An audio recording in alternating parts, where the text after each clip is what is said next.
En la primavera de 2023, un pequeño incendio forestal cerca del diminuto pueblo de Holmsveden, en el centro de Suecia, llamó la atención de los servicios de emergencia locales. Lo que parecía un incidente natural ordinario llevó a un descubrimiento que conmocionó a todo el país. Entre la hierba quemada y los troncos carbonizados, los bomberos notaron casualmente algo extraño. Tablones quemados hábilmente ocultos bajo un césped. Debajo se reveló lo que más tarde sería oficialmente denominado como Jordkälare, un viejo sótano de tierra, toscamente excavado en la tierra y reforzado con troncos, de 3 por 2 metros de tamaño y algo más de 2 metros de profundidad. Cuando el fuego fue completamente extinguido y el área liberada del humo, el primer equipo de respuesta descendió. Después de solo unos minutos quedó claro. Este viejo sótano abandonado no solo conservaba utensilios olvidados de los granjeros locales. Aquí, entre la suciedad y el hollín, fueron descubiertas evidencias forenses en el suelo húmedo. Los primeros días de investigación trajeron resultados increíbles. Los técnicos criminales que examinaron el Jordkälare documentaron oficialmente el hallazgo de 42 evidencias óseas quemadas. Algunas de ellas estaban parcialmente dañadas por el fuego, otras casi completamente intactas, preservadas bajo una capa de tierra. Junto a ellas yacían varios pares de botas quemadas de diferentes tamaños. En algunas se conservaban fragmentos de cuero apenas visibles. Aquí la investigación se topó por primera vez con una seria dificultad. En el interior de los zapatos y en piezas individuales de cuero se conservaron etiquetas de cuero con iniciales, pero los nombres completos de los propietarios de muchos objetos no pudieron ser determinados. Algunas iniciales no coincidían con ningún nombre en las listas de personas oficialmente desaparecidas. El examen forense en el Jordkälare también reveló evidencia más concreta. En el interior de la tapa de una escotilla de madera, los técnicos criminales encontraron un fragmento de una cadena de una motosierra Husqvarna Forestry, cuya marca indicaba una serie del año 1976. Este era un detalle importante. Había muy pocos propietarios de tales cadenas en la región. El círculo de sospechosos se redujo inmediatamente a unas pocas personas. En la misma tapa había una huella de bota clara. Talla 43, presumiblemente un zapato de hombre. Esta era la única pista realmente clara que llevaba al presunto responsable o posiblemente a un testigo de los eventos. Ya en la fase inicial de las investigaciones quedó claro que la investigación enfrentaba una tarea increíblemente compleja. Las primeras sospechas se dirigieron hacia los cazadores furtivos locales, conocidos en el área como los alces, un grupo de cazadores furtivos que habían estado causando problemas en los bosques alrededor del pueblo de Holmsveden desde mediados de los 70 tenía mala reputación. No solo eran sospechosos de caza ilegal, sino también de amenazas regulares contra los residentes que interferían con sus actividades. Esta versión parecía realista y lógica. Los alces tenían acceso al equipo necesario, incluidas las motosierras. Pero casi simultáneamente surgió otra versión que no parecía menos convincente. En el año 1978, cuando se registraron los primeros casos de desapariciones en esta área, el padre de uno de los primeros jóvenes desaparecidos atrajo la atención de los investigadores. Emil, que desapareció en julio de 1978 cerca del arroyo Sorgorón, un hombre llamado Gunnar estuvo mucho tiempo en el foco de la policía. Algunos aldeanos mencionaron en sus declaraciones que se comportaba extrañamente, evitaba el contacto con otros y se volvía agresivo cuando se trataba de su hijo. La versión sobre Gunnar recibió apoyo inesperado después de que los investigadores encontraran una vieja película amateur en formato de 8 milímetros, filmada por residentes en el verano de 1978. En las grabaciones de la película corta, el mismo Gunnar era claramente reconocible, parado junto al arroyo y aparentemente explicando algo a dos figuras más pequeñas, cuyos rostros no eran reconocibles. La película se cortó repentinamente, como si el camarógrafo hubiera detenido intencionalmente la grabación. La grabación era borrosa, pero suficiente para concluir. El hombre obviamente trataba de llevar a aquellos con quienes hablaba más profundo en el bosque, Durante casi 2 semanas, la investigación siguió esta versión, pero resultó ser falsa. Se reveló que en la película no se veían aquellos que se consideraban desaparecidos. Los nombres de las personas en las grabaciones fueron confirmados por sus parientes que vivían en el pueblo. Gunnar quedó fuera de sospecha, pero se perdió tiempo valioso, y las investigaciones enfrentaron nuevamente una pared de lo desconocido. Un mes después del inicio de las investigaciones, cuando parecía que la investigación estaba en un callejón sin salida, fue encontrado no lejos del Hort Kalare, casi completamente oculto en la hierba alta, un pequeño cuaderno desgastado. En sus páginas empapadas por la lluvia, los investigadores solo pudieron descifrar una línea, escrita con letra extraña y apresurada: para que los espíritus del bosque guarden silencio. La nota inmediatamente desató una nueva ola de especulaciones, pero el autor de estas palabras permaneció desconocido por el momento. Así terminó la primera fase de las investigaciones. Pero fue precisamente esta nota extraña y ominosa la que se convirtió en el puente hacia los próximos descubrimientos. Una cosa estaba clara: la persona que había escrito eso sabía mucho más que los otros. Y tal vez era exactamente esta persona quien poseía la clave de todos los secretos que habían guardado silencio durante más de 40 años. Ahora la investigación se preparaba para una fase completamente nueva, en la que había que volver al pasado y examinar cuidadosamente cada detalle de lo ocurrido una vez más, incluida la cadena de la motosierra, la huella del zapato y este extraño diario. La verdad estaba cerca, pero nadie podía verla hasta el final. El 20 de julio de 1978, un día después de los primeros casos de desapariciones en el bosque cerca de Holmsveden, los residentes se reunieron en el estacionamiento Lappkullen. Los investigadores interrogaron a posibles testigos y a aquellos que habían visto por última vez a los desaparecidos. Åke Lundgren, el padre del desaparecido Emil, se comportó sorprendentemente tranquilo. En su comportamiento no había pánico. Habló con confianza y brevemente. «Están jugando en algún lugar. Volverán. ¿A dónde van a ir?» Tal serenidad irritaba y confundía al mismo tiempo. Una persona no podía ser tan fría en tal situación. Los investigadores se miraron entre sí y anotaron en silencio cada una de sus palabras, cada uno de sus gestos. Algo obviamente no estaba bien aquí. En conversación con la policía, Åke explicó claramente su coartada. Según sus palabras, el 19 de julio por la tarde, aproximadamente media hora antes de la desaparición, estaba recogiendo bayas aproximadamente 1 kilómetro al norte del campamento, no lejos del lecho del arroyo Sörgården. Una verificación de la ruta confirmó que el camino no habría tomado más de 15 minutos. Tiempo y distancia coincidían. Pero un punto importante que llamó la atención de los criminalistas: la vieja mochila desgastada de Lundgren estaba atada con un nudo especial, conocido entre los locales como lazo de pescador. Exactamente el mismo nudo fue usado en un pedazo de cuerda descubierto 45 años después en el Hort Kalare. Por sí mismo, este hecho era débil, pero exactamente tales pequeñeces podrían indicar algo más serio. A la pregunta obvia de la policía sobre por qué Åke no había escuchado gritos o ruidos durante la desaparición, el hombre respondió nuevamente de manera absolutamente tranquila y simple. El arroyo Sörgården ruge particularmente fuerte en verano. Los jóvenes habían avanzado un poco. Bastante explicable y aparentemente lógico, pero los investigadores se miraron con desconfianza. ¿Podría el rugido del arroyo ser tan fuerte que ahogara completamente las voces? La pregunta quedó abierta, pero Åke miró a los investigadores con confianza a los ojos, como si estuviera listo para repetir esto 1000 veces.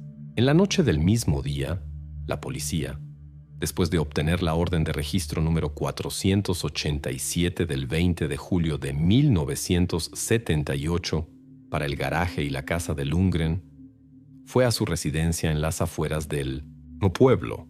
El registro de las instalaciones trajo un resultado inesperado.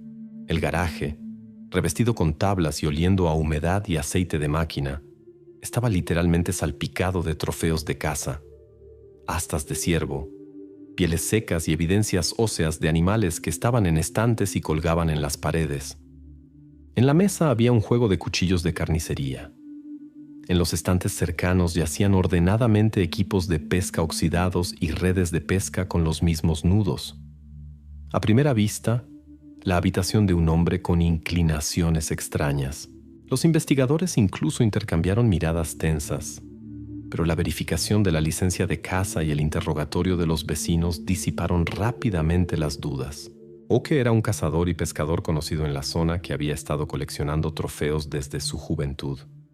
La pista falsa fue descartada inmediatamente. Era simplemente la habitación de un hombre obsesionado con su afición. Tarde en la noche del 20 de julio, la policía recibió información de un turista que casualmente había estado en el estacionamiento de Lappkullen el día anterior exactamente a las 17 horas.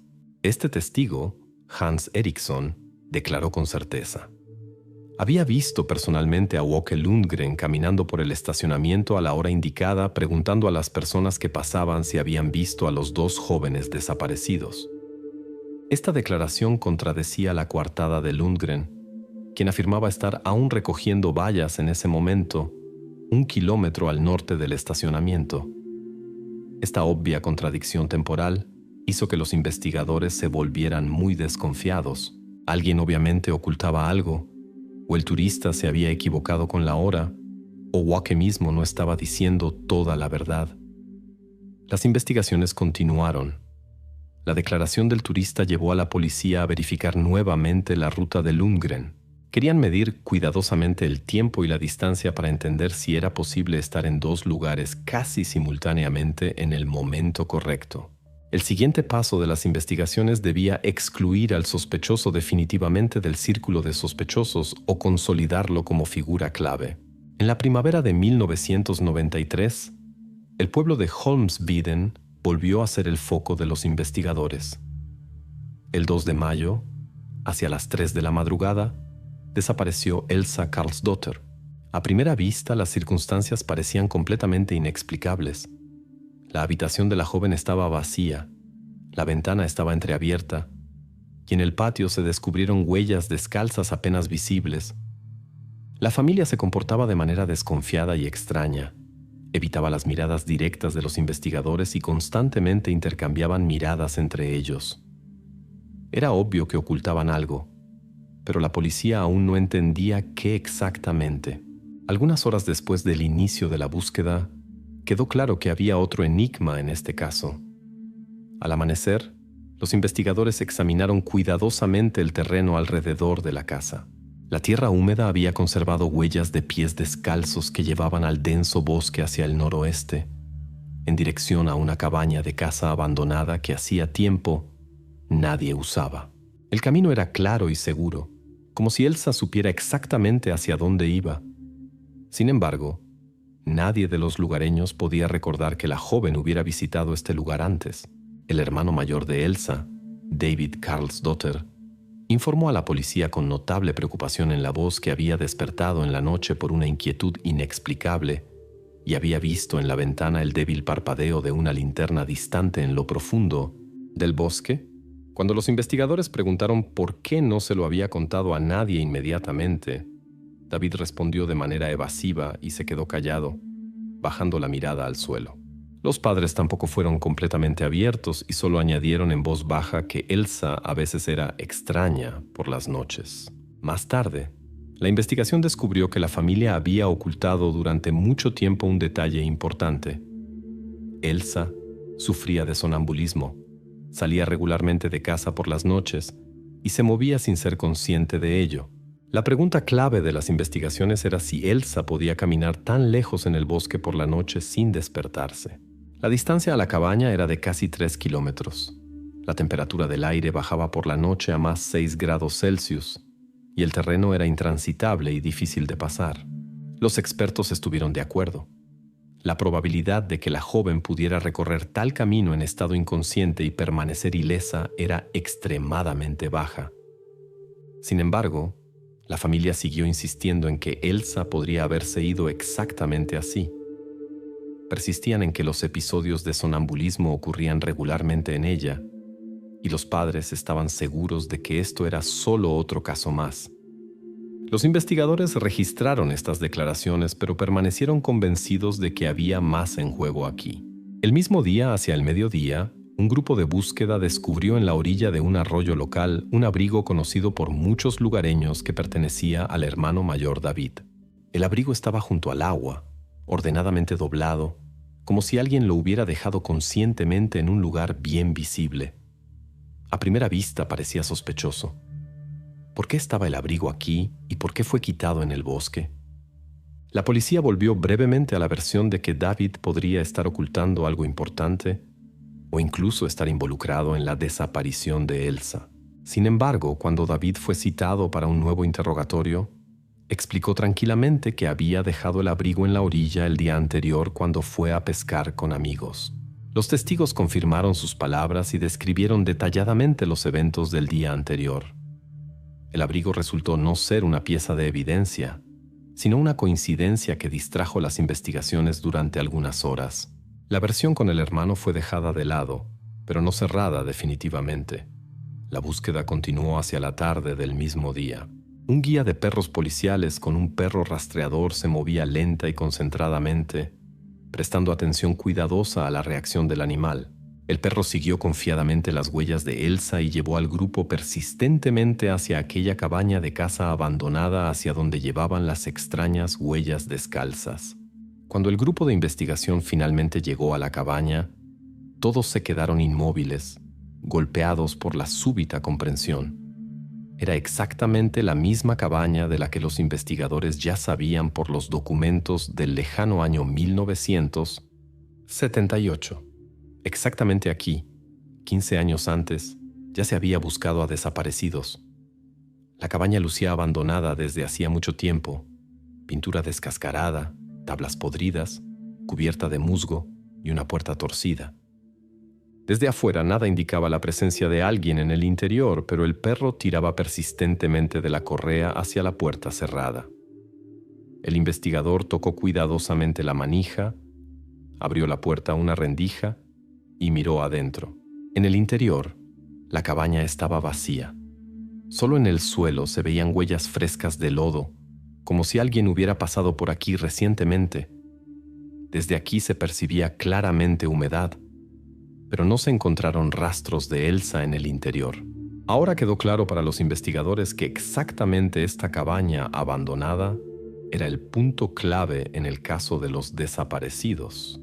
Los policías contactaron el archivo local y solicitaron los materiales del caso antiguo de 1978 para descubrir quién había vivido en esta cabaña hace 20 años y qué conectaba a este lugar con los nuevos casos de desapariciones. Ante ellos había un largo camino. La policía tenía que conectar dos enigmas separados por 15 años para entender quién y por qué regresa a este lugar olvidado por todos. Hasta ahora, los investigadores solo tenían extrañas coincidencias, huellas descalzas, la enfermedad oculta de la joven y una linterna desconocida en la noche en sus manos. Pero ahora les quedaba claro que en esta cabaña se escondía un secreto importante que podría arrojar luz sobre los eventos del pasado lejano y el presente más reciente. El 16 de junio de 2005 apareció súbitamente un nuevo detalle en el caso de las misteriosas desapariciones en los bosques cerca de Holmsveden. Ese día, la ornitóloga y voluntaria Birgitta Holm hizo su recorrido habitual en los bosques locales y anotó observaciones en su diario de campo. Cuando revisó sus notas por la tarde, su mirada cayó sobre una nota extraña que había hecho casi automáticamente en el camino. Hacia las 11 de la mañana se notó a un anciano de baja estatura que guiaba a una figura pequeña hacia el terreno. Pantanoso. Esta observación inmediatamente atrajo la atención de los investigadores. El grupo de investigación se dirigió urgentemente a Birgitta para aclarar todos los detalles. Durante la conversación con los investigadores, Birgitta describió detalladamente lo sucedido y mostró su diario. En él, junto a la nota de texto, también había un pequeño pero claro boceto. En el papel estaba representada la silueta de un desconocido, oculto bajo una amplia chaqueta impermeable con capucha que cubría completamente el rostro. Se prestó especial atención a las piernas, botas grandes y masivas de aproximadamente talla 43. El tamaño del calzado inmediatamente hizo sospechar a los investigadores. Una huella similar había sido descubierta muchos años antes, en el año 2023, en el Hjort Kalare. Inmediatamente se organizó una inspección del sendero forestal donde Birgitta había visto las figuras. La búsqueda fue exitosa. Aproximadamente 300 metros de la carretera principal se encontró en el suelo una pequeña pipa de arcilla, obviamente antigua, con un patrón característico y una forma que era común a mediados de los años 70. Tal pipa estaba en la lista de objetos que desaparecieron junto con Elsa Karlsdotter en el año 1993. Esta fue la primera pista directa que conectaba los casos de desapariciones de diferentes años.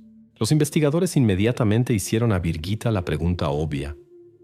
¿Podría haber confundido al desconocido con alguno de los empleados de la patrulla forestal o los guardabosques locales que inspeccionaban regularmente el área?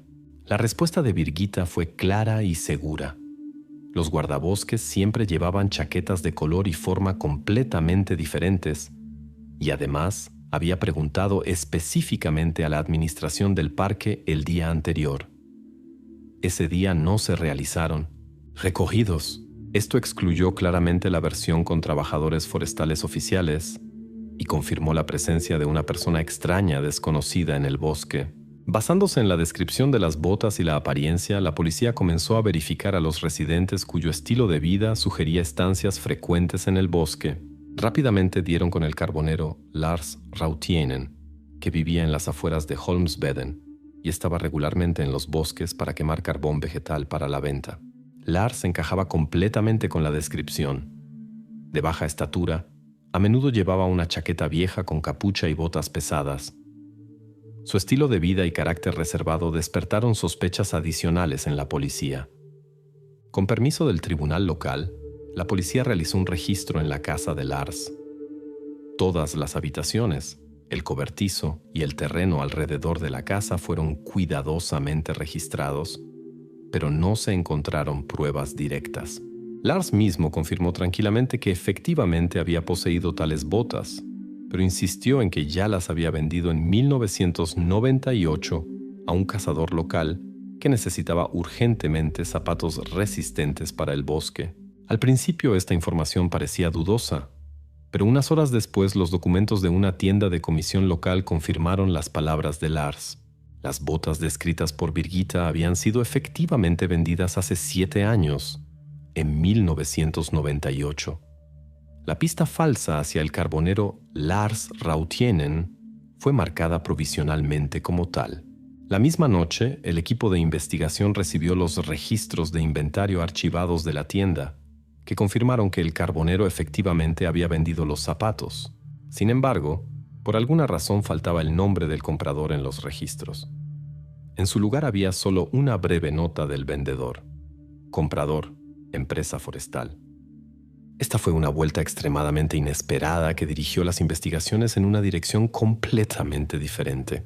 Ahora los investigadores se enfrentaban a la pregunta de quién exactamente de los empleados de la empresa forestal podría haber adquirido las botas con ese tamaño característico y ese corte, y con qué propósito. La investigación decidió revisar los documentos de archivo de los años 70 y verificar detalladamente a cada empleado de la empresa forestal que tuviera alguna conexión con estos lugares. Los empleados examinaron cuidadosamente los diarios de trabajo, los expedientes del personal y sus movimientos, para encontrar, aunque fuera, la más mínima pista que pudiera llevar a una persona que pudiera estar involucrada en los eventos. En manos de la policía estaban el boceto de Birgitta, un silbato infantil viejo, botas cuyo rastro aparecía en el caso desde 1978 y principalmente la sensación de que por primera vez se acercaban a la respuesta de quién estaba detrás del misterio de los casos de desaparición que habían inquietado a los habitantes de Holmsveden durante décadas. La historia comenzó gradualmente a tomar forma, aunque aún estaba lejos de la claridad completa. Los próximos pasos debían aclarar quién exactamente estaba detrás de la figura del misterioso desconocido que se ocultaba tras una capucha y botas pesadas de bosque y aparecía una y otra vez en esta historia. El 12 de agosto de 2010, El equipo de investigación regresó nuevamente a Lars Rautiainen, el carbonero de Holmsbiden que había permanecido todo el tiempo al margen de las investigaciones. El motivo fue el descubrimiento de una extraña colección en su vieja cabaña abandonada. A lo largo de las paredes de la habitación estaban ordenadamente alineadas docenas de evidencias óseas de ciervo con enormes astas. Tal colección parecía inquietante, especialmente considerando los momentos de sospecha anteriores y las circunstancias de los casos de desaparición previos. Se decidió verificar a Rautiainen una vez más, tan minuciosamente como fuera posible. Los policías realizaron un nuevo registro de la cabaña de Lars, prestando especial atención a los detalles.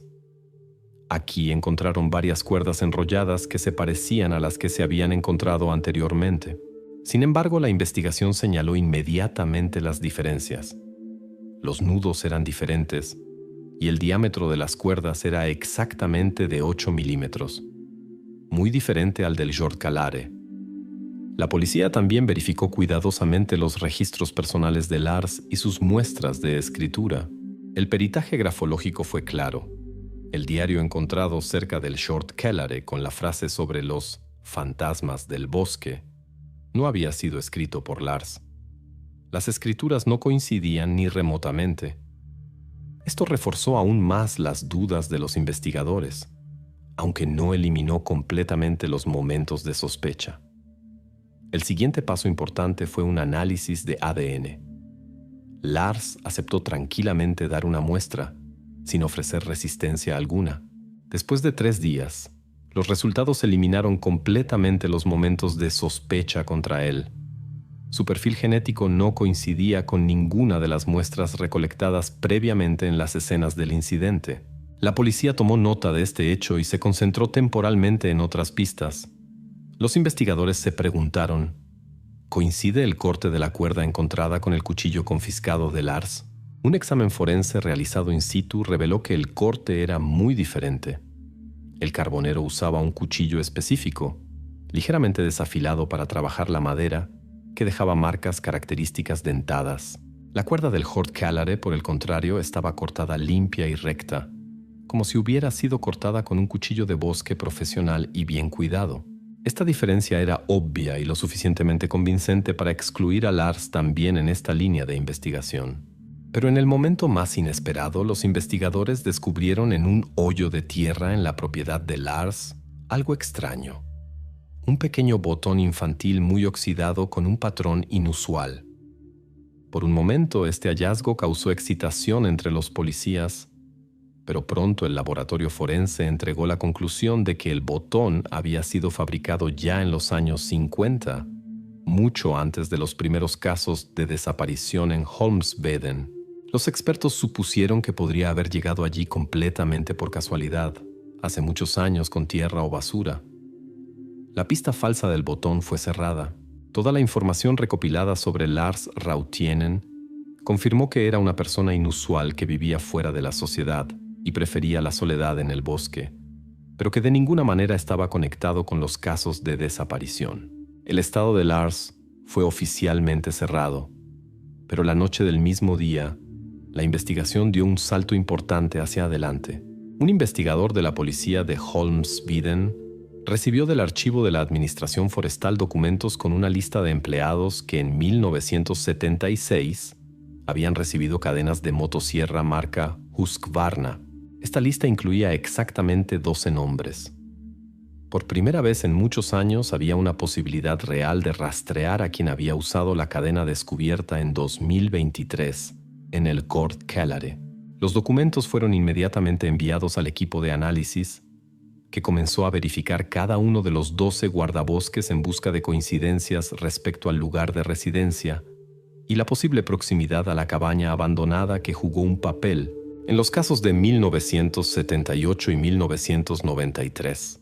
En este momento, la investigación sintió como el círculo de sospechosos se volvía por primera vez realmente estrecho y concreto. Los investigadores decidieron examinar detalladamente todas las direcciones de los 12 guardabosques en la lista y reconstruir sus movimientos en los años 70 y 80 lo más precisamente posible. La policía quería solicitar mapas antiguos, diarios de trabajo, testimonios de colegas y vecinos para excluir o confirmar la participación de cada uno. El foco de las investigaciones ahora se desplazó completamente a los empleados de la administración forestal, entre los cuales posiblemente se ocultaba quien había permanecido inadvertido durante décadas, pero siempre había estado cerca. Cada nombre en la lista ahora fue verificado con la máxima precisión, y la investigación reconoció que bajo estos 12 nombres se ocultaba una persona que había mantenido en vilo a una pequeña región de Suecia durante casi medio siglo. Para la solución faltaba literalmente solo un paso. El 4 de julio de 2015 ocurrió cerca de Holmsveden otra desaparición. Esta vez desapareció Maja Hansen, una exploradora que acampaba con un grupo de una región vecina. Desde las primeras horas de las investigaciones, los investigadores entendieron que el líder de los exploradores, Åsa Björklund, obviamente trataba de ocultar algunos detalles, evadía respuestas directas, estaba nervioso, se perdía, pero finalmente admitió: el grupo se había desviado del camino oficial aprobado y se había dirigido al bosque hacia una aventura secreta. Tales rutas no oficiales estaban estrictamente prohibidas en la zona debido a la falta de cobertura de telefonía móvil. Esta confesión fue el primer paso para revelar un detalle importante que la investigación no había considerado previamente. Durante el interrogatorio de uno de los exploradores, el joven Per Holm, surgió un nuevo detalle.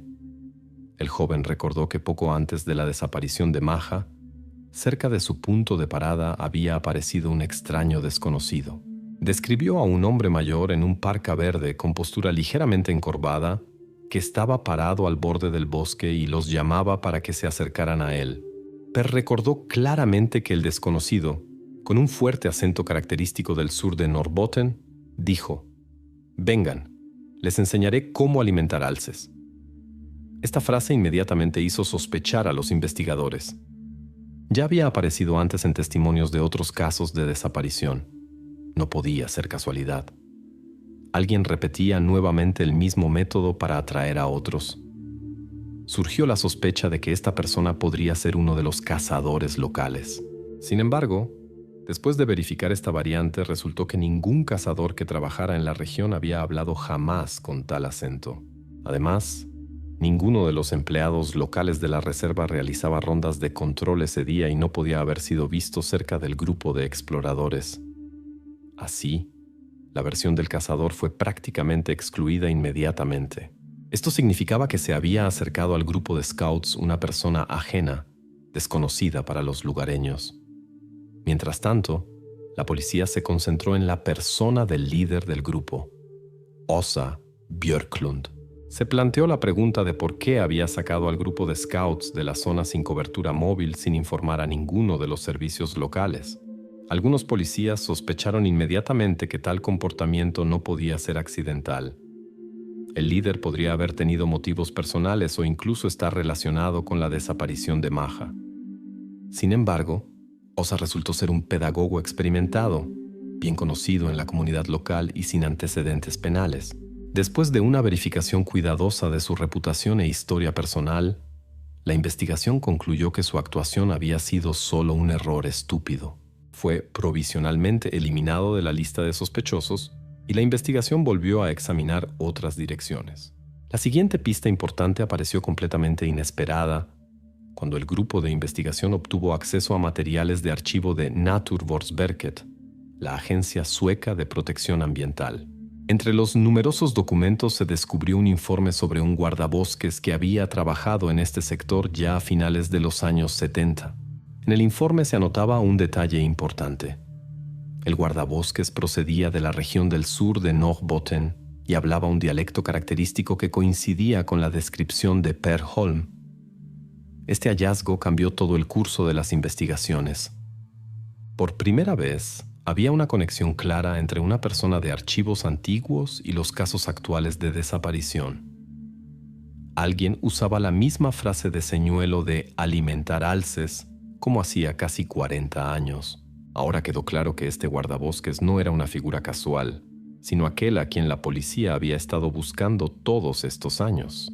Ahora la investigación se enfrentaba a la tarea de verificar tan rápida y detalladamente como fuera posible toda la información sobre este guardabosques de los documentos de archivo.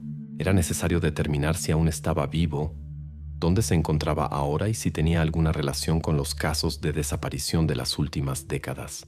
La investigación pasó a la siguiente fase: el cotejo de datos de archivo, la lista de los 12 guardabosques que habían recibido cadenas Husqvarna en 1976 y la identidad de este hombre misterioso, cuyo dialecto, característico y extraña frase se repetían durante varias décadas en los bosques de Holmsveden. Era evidente que la policía se había acercado mucho al esclarecimiento de uno de los secretos más oscuros en la historia de esta región. El 13 de mayo de 2023, 2 días después de la apertura del Hjortkelare en los bosques de Holmsveden, los investigadores descubrieron un nuevo lugar que podría dar respuestas a las preguntas que habían atormentado a todos durante 30 décadas. A 300 metros del sitio principal del hallazgo, en una sección pantanosa del macizo forestal, se encontró un antiguo pozo de alquitrán cubierto de vegetación. Las primeras excavaciones inmediatamente trajeron un descubrimiento inquietante. En el fondo del pozo yacían 18 molares humanos. Este hallazgo significó que el número de personas afectadas confirmadas había aumentado drásticamente. Los expertos comenzaron inmediatamente el examen de las evidencias. El estado de los dientes permitió a los expertos, a pesar de la larga permanencia en la capa de turba, extraer exitosamente muestras de ADN. Las pruebas de laboratorio confirmaron inequívocamente la pertenencia de los dientes a personas que habían sido reportadas oficialmente como desaparecidas entre 1999 y 2012. Esta fue una importante adición a los archivos de casos ya existentes. En las excavaciones posteriores, los técnicos forenses encontraron otro objeto que inmediatamente atrajo la atención de los investigadores. Profundo en la turba se descubrió un pequeño cojinete de cobre muy oxidado de una cuerda de barco, un detalle característico, típico de los barcos de la empresa forestal de los años 1940. A primera vista, el detalle parecía demasiado viejo para estar conectado con los eventos de las últimas décadas, pero los investigadores decidieron verificar minuciosamente su origen dada los hallazgos previos. Se planteó la pregunta de qué relación tenía el viejo cojinete de cobre con los delitos de los últimos años. Después de consultar con expertos, se supo que exactamente tales piezas eran utilizadas por los guardabosques para sus barcos de trabajo, destinados al transporte de troncos flotantes en ríos y arroyos. Tales cojinetes eran extremadamente robustos, duraderos y podían permanecer en estado funcional durante décadas después de la instalación. Así, el hallazgo confirmó una conexión directa del responsable de los casos de desaparición con la silvicultura y señaló claramente a un empleado de la empresa forestal o un guardabosques. Esta fue una prueba clara que confirmó las sospechas que habían surgido anteriormente. Paralelamente a la línea principal de investigación, surgió una versión inusual propuesta por un historiador aficionado local. Sospechó que tales hallazgos podrían ser parte de un antiguo ritual Sami relacionado con prácticas chamánicas locales. La versión sonaba inusual e incluso exótica, por lo que la investigación se vio obligada a dirigirse a un etnólogo profesional de la Universidad de Uppsala. Este refutó rápida y argumentativamente la suposición de un origen chamánico de los hallazgos y señaló que las prácticas y rituales descritos absolutamente no correspondían a las tradiciones y cultura Sami. La pista falsa del chamán fue cerrada oficialmente. Sin embargo, el descubrimiento más importante de este día aún estaba por venir.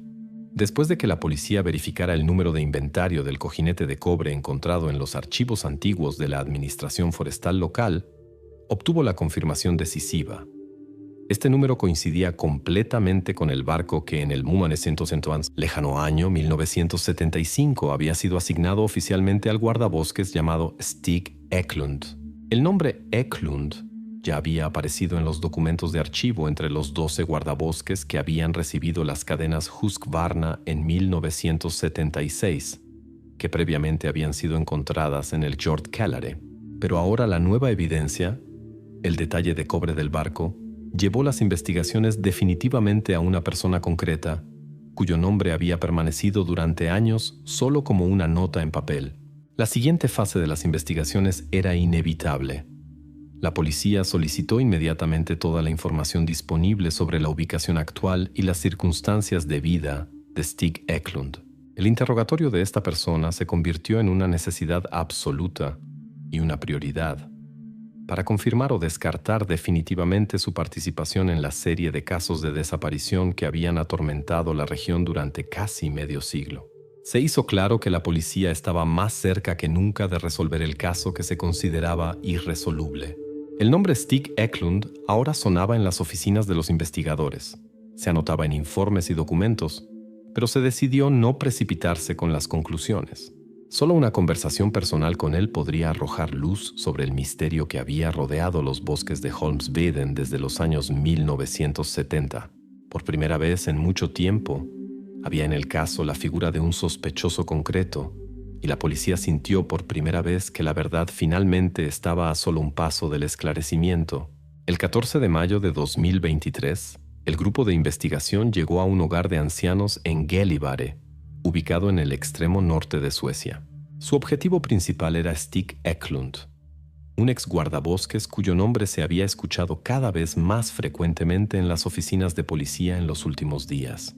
A pesar de su avanzada edad, Eklund seguía siendo un hombre vigoroso que miraba erguido y con confianza, como si esperara invitados. Nadie del personal notó inquietud en él, pero los investigadores sintieron inmediatamente la tensión.